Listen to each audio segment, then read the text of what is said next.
Welcome to part 2 of the Black Road Sky version 0.3 video tutorial series. If you haven't checked out part 1, it might be a good idea to do so. All we've done is we bought the ship and we sat down in a chair, so you could probably figure it out on your own, honestly. If you somehow stumbled upon this video without actually having the game and you want to check it out, there's a link in the description for a free download. So in this video, we'll be undocking from Gagarin Station, and we will be learning the basics of spaceflight in Black Road Sky. If you followed along in the last video, you can either just unpause or reload your save or whatever. So I'm picking up right where we left off at the end of the last video. There's a lot to go over here. So strap in, grab a beverage or something. I mentioned that Black Road Sky supports, or I'm hoping to support, I try to support peripherals, but it's my intention to make the game as enjoyable and fun to play with just keyboard and mouse. But there's one peripheral that will always be supported, and that's cheap beer. I highly suggest you pick some up. You don't need it to enjoy the game, but you know, cheap beer and space trucking. It just feels right. All right, here we are. I'm gonna hit resume. Here we are. We're sitting in the pilot seat. We're docked to Gagarin Station, and the first thing we need to do is get departure clearance. So initiating our departure here is pretty straightforward. Click on the pilot seat to sit down. If you haven't already, remember you can hit F to get out of the pilot seat at any time. And we'll hit the button here labeled Hail. And cool, didn't work. But there's a good reason for that. I did that on purpose to show you something. When you hit Hail, you are in this situation requesting departure clearance from the station, and if all requirements are met, they will grant you departure clearance. Here, requirements are not met. It says request denied, check your airlock. I got so excited in the last video, forgot to close the door. So I hit that button to close the door if you're a bimbo like me and forgot to do it. All right, now let's try again. There we go, request approved, opening hangar doors. So these doors above us are opening. So anytime, if your request is denied, I don't remember if there are other conditions. If you're not ready to take off, they'll tell you why on this, on the screen here.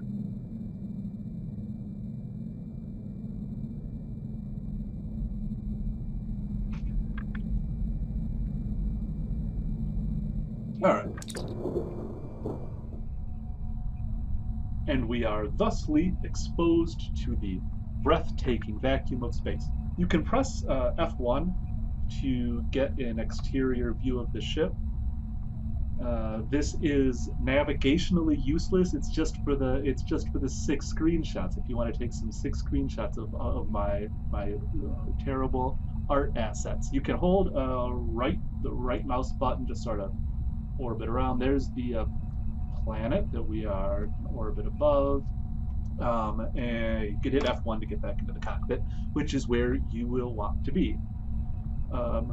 Good idea to save your game here if you haven't already. We're about to undock and mess around with some flight controls. I'm going to do a bad job of explaining the flight controls because I am not a skilled educator, and space is hard. So if you've never played a game like this, this is going to be difficult. Part of that is just because it is. Part of that's because I'm going to do a bad job of explaining it. And if you have a hard time with it, try not to get frustrated. So, all right, we've exited the station, but we're still docked. We're held to the docking platform by electromagnets in our landing gear. We can deactivate those by pressing the mags button, like so.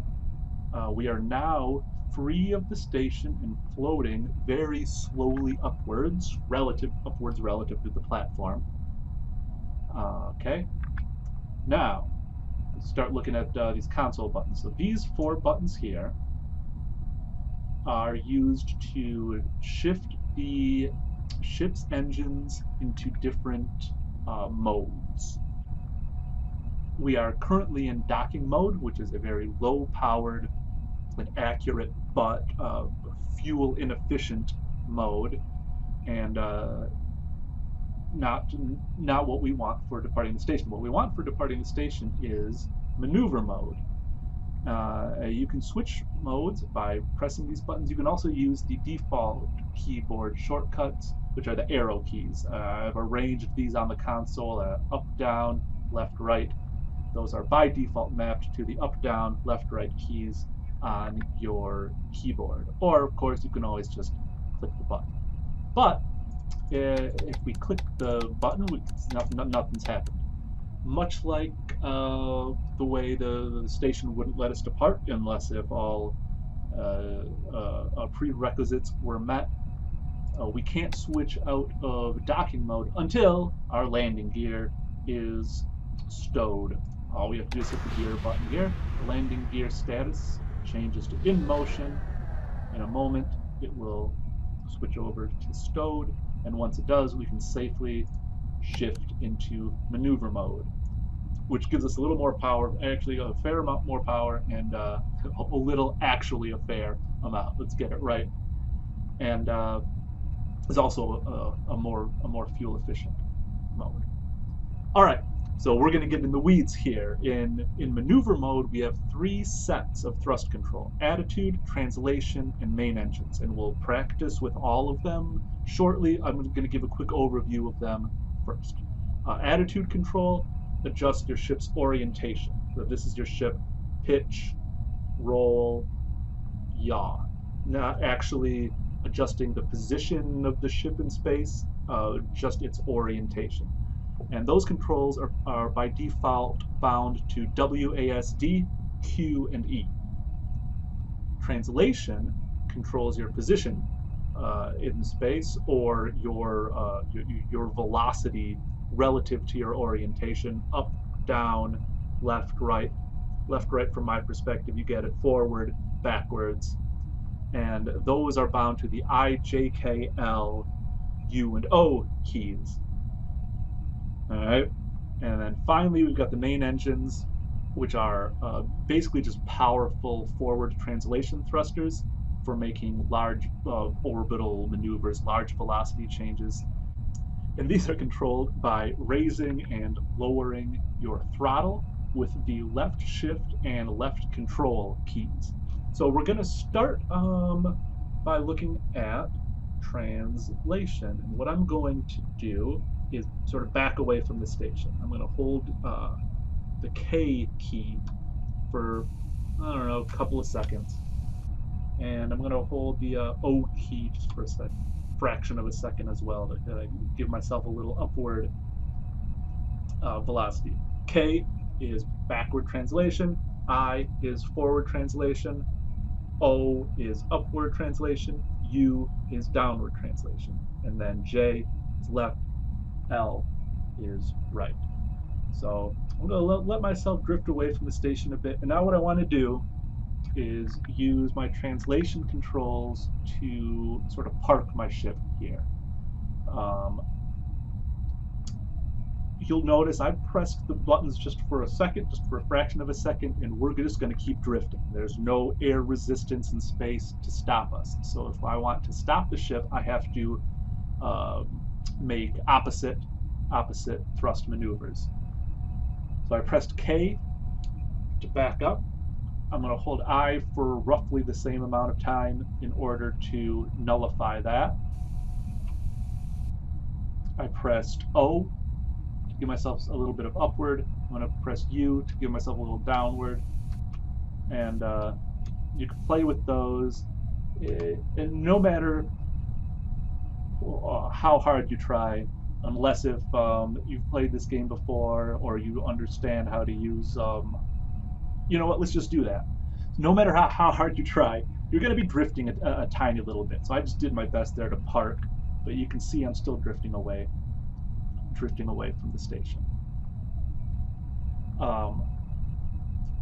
So as I mentioned before, we're not navigating by looking at the station. You don't want to try and park based on the apparent motion of the space station on the monitor screen. What you want to do, what you can do much more accurately, is park by using the relative velocity readout here that I alluded to a moment ago.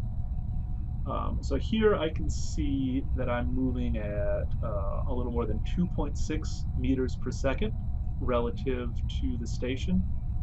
And that's broken down into x, which in this game, x is left, right in this game, of course. Why would I have to specify that? Y is up and down, z is forward and backward. That's how I'm defining the axes. If you don't like it, get out.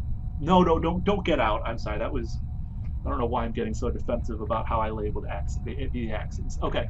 So what I want to do, in order to park, I want to get all of these down to 0. It's going to be much easier to do that in docking mode, just because it's more accurate. So x velocity is left and right. Remember, that's J and L. So I just tapped L there to get that to 0.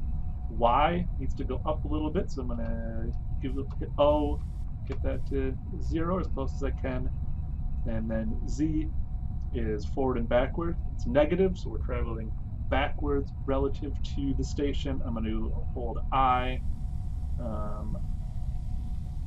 to nullify that.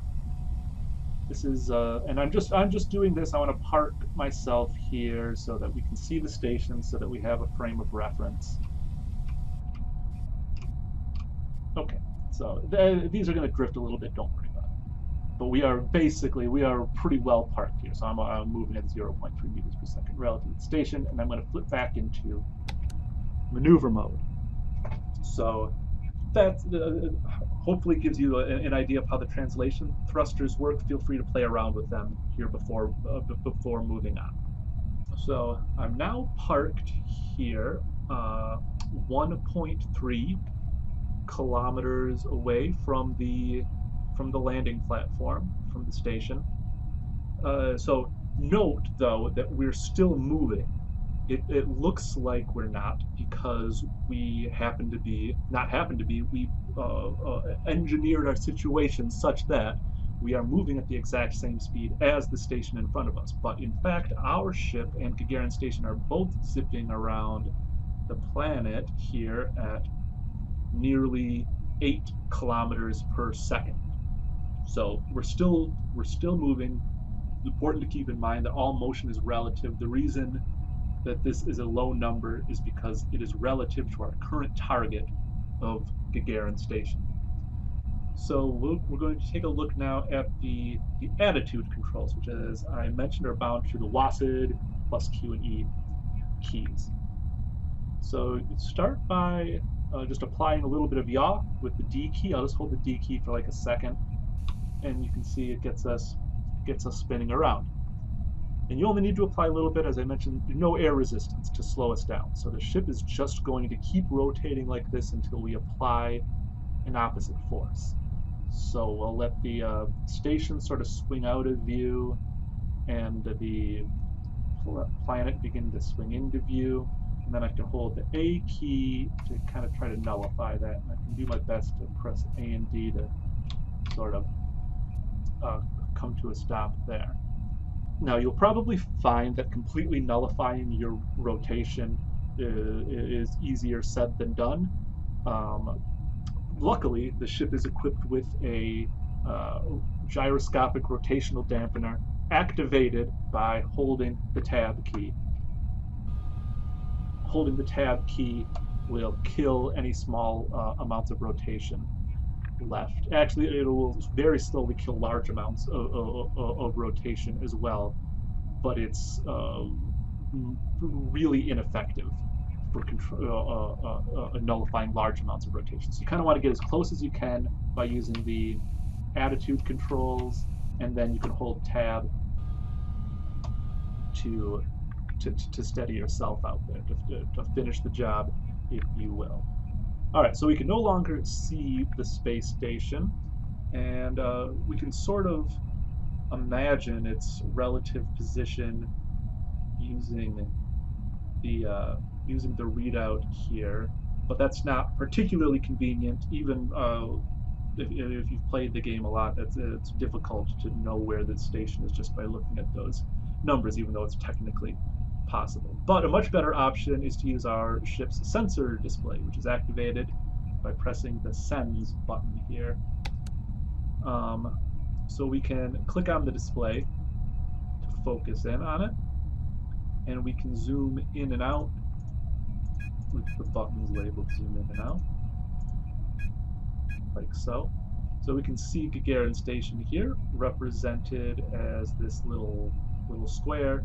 The triangle in the middle represents our ship.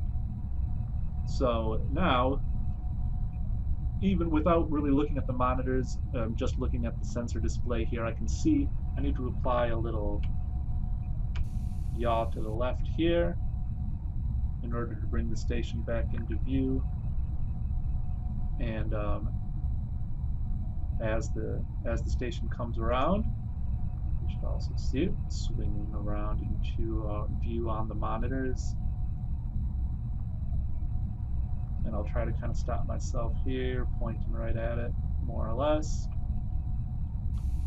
nullifying that rotation with the rotational velocity with the D key, holding tab for a moment to steady it out. And to get out of this zoomed in mode, it's just a right click. And you can close that by pressing exit. You can also close it just by pressing the Sends button again. Okay.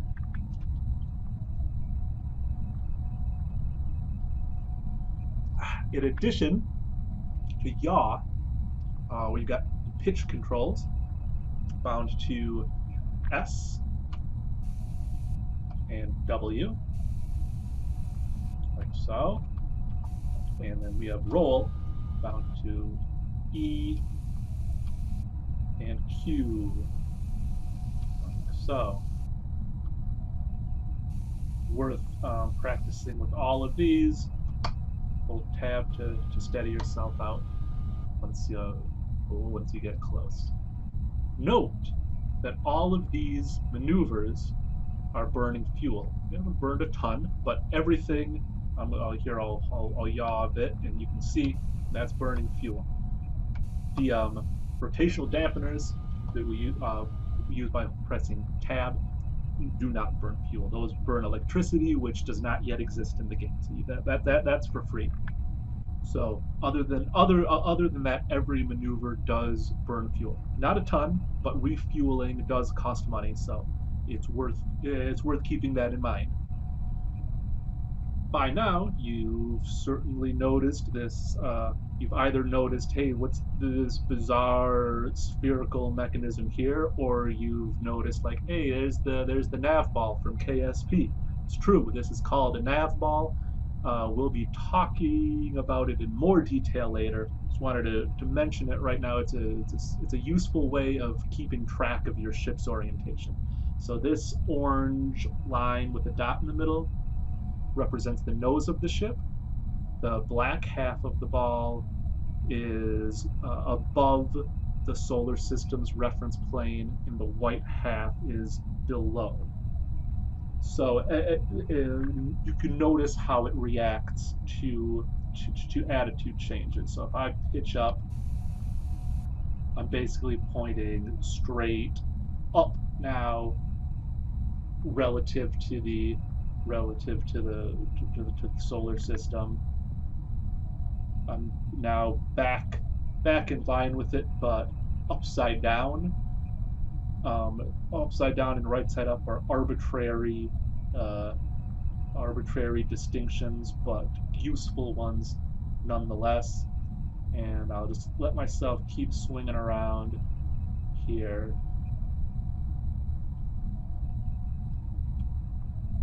And level myself out on the horizon. we'll talk about this in a lot more detail later about what all the symbols and stuff mean on there. But I just wanted to point it out as long as we're talking about attitude controls. It's looking at the nav ball is usually a much better way of arresting complex rotations than by like watching the stars spin past. It can get really confusing. Looking at the nav ball is usually a much easier way of getting shit under control. Okay, so we've touched on the translation thrusters already, but if you haven't already, this is a good point to take some time practicing using those in concert with the attitude thrusters. You spend a lot of time with your left hand on the WASD keys and your right hand on the IJKL keys, and I can't move super fast with these controls alone, but you know, I can start to get a feel for navigating around the station.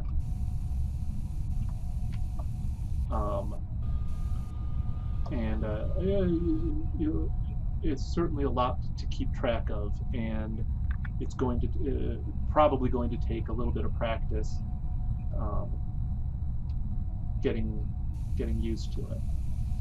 So do that, practice, and remember you can always reload saves if shit gets crazy. Also remember that we've got these XYZ readouts here.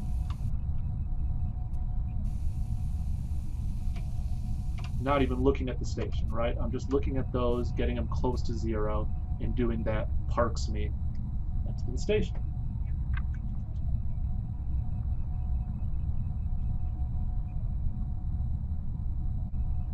So let's end this one on something fun. So your attitude and translation thrusters are important and useful, but they're not nearly powerful enough to get you even to the nearest space station in a reasonable amount of time. They're not super powerful. They're not meant to be. You don't want them to be. You want them. You need those low-powered thrusters for making these local maneuvers. But in order to make large velocity changes, we'll want to use the main boosters.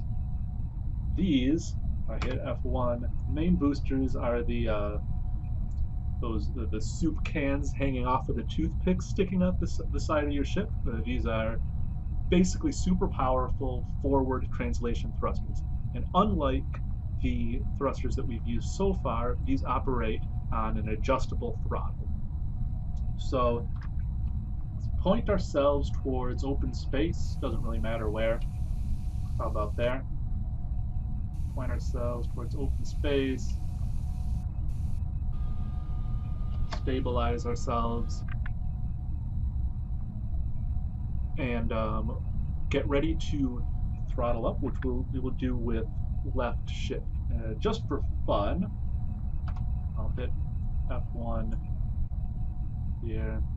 We'll get a sick shot. All right, and what I'm going to do is hold left shift, throttle up these main boosters. Now we're really moving. I'm going to go ahead and throttle down right now. Remember, whatever velocity we have, we're just going to keep. And we can watch Gagarin Station sink away into the black. So throttle up with left shift, throttle down with left control. I'm going to hit F1 to head back to a more reasonable view here from the cockpit. And I can see that I'm putting some distance between myself and Gagarin already. It's off of my sensor screen. I can zoom out. There it is, zooming away at about 300 meters per second.